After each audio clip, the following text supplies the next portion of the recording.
জিলাজ মাসে তো শয়তানের উপর পাথর নিক্ষেপ করার কথা, কিন্তু ডিম কেন নিক্ষেপ করছে এটা সাধারণ মানুষ এখানকার বুঝবে। আর এই ধরনের লোকের গায়ে আমাদের ছাত্রদলে কেউ হাত দিয়ে হাত নষ্ট করার মানসিকতা ছাত্রদলের কারণে 48 ঘন্টার মধ্যে ফাঁসি হইলে তো এটিএম আজহারের এখন মনে করেন যে সংসদে থাকার কথা ছিল না, তার তো কবরে থাকার কথা ছিল। 5ই আগস্টের পরে যেই ধরনের অশ্রাব্য ভাষায় কথা বলার রাজনীতি দেখেছি, শিষ্টাচার শেষ করে দেওয়ার, ধ্বংস করে দেওয়ার, পারস্পরিক শ্রদ্ধাবোধ ধ্বংস করে দেওয়ার এমন ঘটনা আমি হাসিনার সময় দেখি না। যে আমি নিজে খুনি হাসিনার নিয়ে অনেক সময় অনেক কথাবার্তা বলতাম, যে ফেরাউনের লেডি ভার্সন বলতাম, আপনারা অনেকে সাক্ষী, ওনাকে নিয়ে অনেক ধরনের বিশেষণ দিয়ে কথা বলতাম, কিন্তু ছাত্রলীগের কোনো নেতাকর্মীকে দেখি না যে এরকম এসে মা বাপ তুলে গালি দিয়ে কথা বলতেছে। পলিটিক্যালি ফেস করার যে বিষয়টা, আজকে নাসিরউদ্দিন পাটোয়ারি প্রতিদিন আমাদের শিক্ষার্থীরা, আমাদের ছোট বোনরা, ভাইরা যদি টেলিভিশন সেটের সামনে যায়, তারা গালি ছাড়া, মানুষকে অসম্মানিত করা ছাড়া, এইগুলি শেখা ছাড়া আর কিছু নাসিরউদ্দিন পাটোয়ারি আমাদের শেখে না। সুতরাং আমি মনে করি যদি সেইটি তারা পরিকল্পিতভাবে না করে থাকে, সংক্ষুব্ধ সাধারণ মানুষের তার উপর যে ক্ষোভ রয়েছে সেটির বহিঃপ্রকাশ ঘটেছে।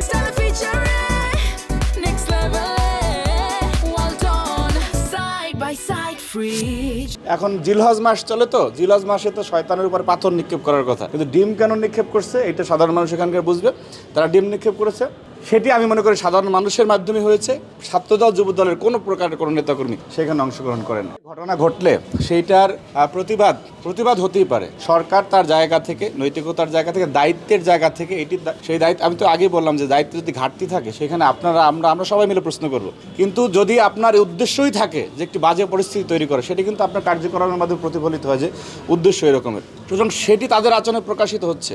আপনি দেখেন যে যার সন্তান মারা গিয়েছে, সে তারেক রহমানের উপস্থিতিতে কি বলেছে, যে আপনি যে আমার আবার বাসায় আসবেন, সৌভাগ্যের বিষয়ে কথা বলার পরে বলেছে, কিন্তু আমি মনে করি যে আপনি অন্য 10 জনের মতো না, আপনি আসবেন, সেটি তিনি জানতেন। অর্থাৎ তারেক রহমান সম্বন্ধে সাধারণ মানুষের সেন্টিমেন্ট এরকমের যে তারেক রহমানের একজন কন্যা সন্তান রয়েছে, যে তারেক রহমান এই ঘটনার বিচার স্থাপিত করে এই দৃষ্টান্ত স্থাপন করবেন যে বাংলাদেশ এই ঘটনার যাতে আর কোনো পুনরাবৃত্তি না হয়, সেটা আপনার আমার সবার চাওয়া উচিত আমাদের। কারণ আপনারও বোন আছে, ভাইস্তি আছে, ভাগ্নি আছে। সুতরাং এইটি নিয়ে রাজনৈতিক প্রতিবাদ হতেই পারে, প্রতিবাদ থাকবে, কিন্তু সেই প্রতিবাদটা যাতে মনে না হয় যে না, বাংলাদেশে একটি তারা পরিস্থিতি তৈরি করতেছে।